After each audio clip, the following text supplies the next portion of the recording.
The last few hours in Detroit have been intense, and it's no exaggeration to say Dan Campbell's patience may have run out for one of the most talked about names of the preseason.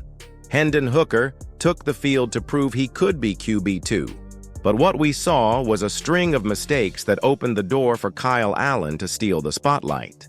And while the battle for the most important position on the team heats up, behind the scenes, the Lions keep fishing in the alternative market, bringing in another name with impressive numbers and hunger for a roster spot.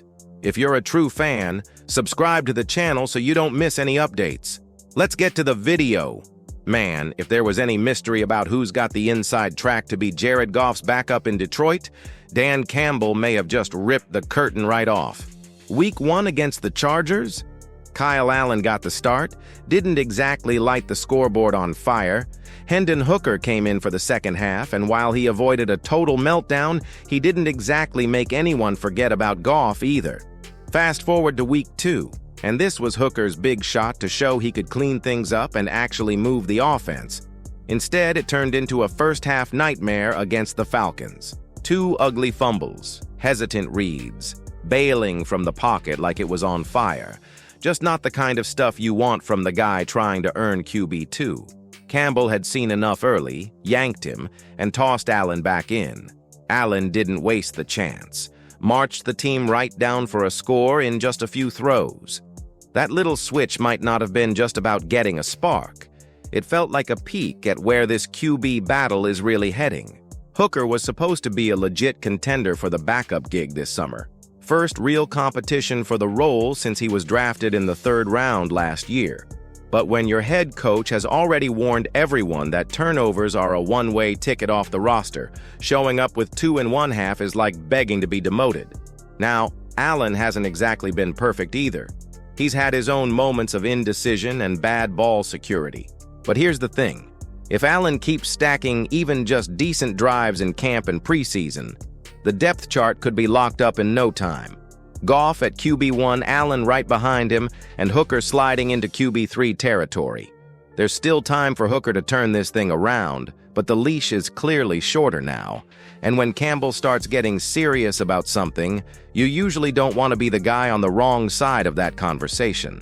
And if the QB battle is already heating up, the latest arrival in the backfield promises to make things even more competitive. And this just happened. The Lions just keep dipping into that UFL talent pool, and the latest name coming to Motown is running back Deon Jackson.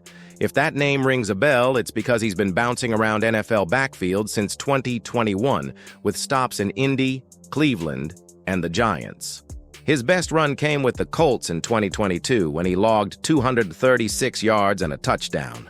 But lately, he's been doing his thing with the DC Defenders, where he racked up over 400 yards and found the end zone 4 times in just 10 games last season, then turned it up in the playoffs with another 156 yards and 4 more scores. At 26, Jackson's not coming in to push Jahmyr Gibbs or David Montgomery.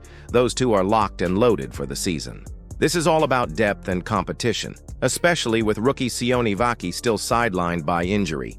Vaki was supposed to be that 4th-round Swiss Army knife who could be a core special teams guy and emergency back, but the fact that he hasn't suited up in the preseason has left a bit of a gap. So now Jackson joins a crowded fight for what could be the last RB spot, going up against Vaki, Jabari Small, and fellow UFL alum Jacob Sailors. Sailors just led the team in rushing against Atlanta, and Craig Reynolds has been getting a ton of work with Gibbs and Monty resting, so the battle is wide open.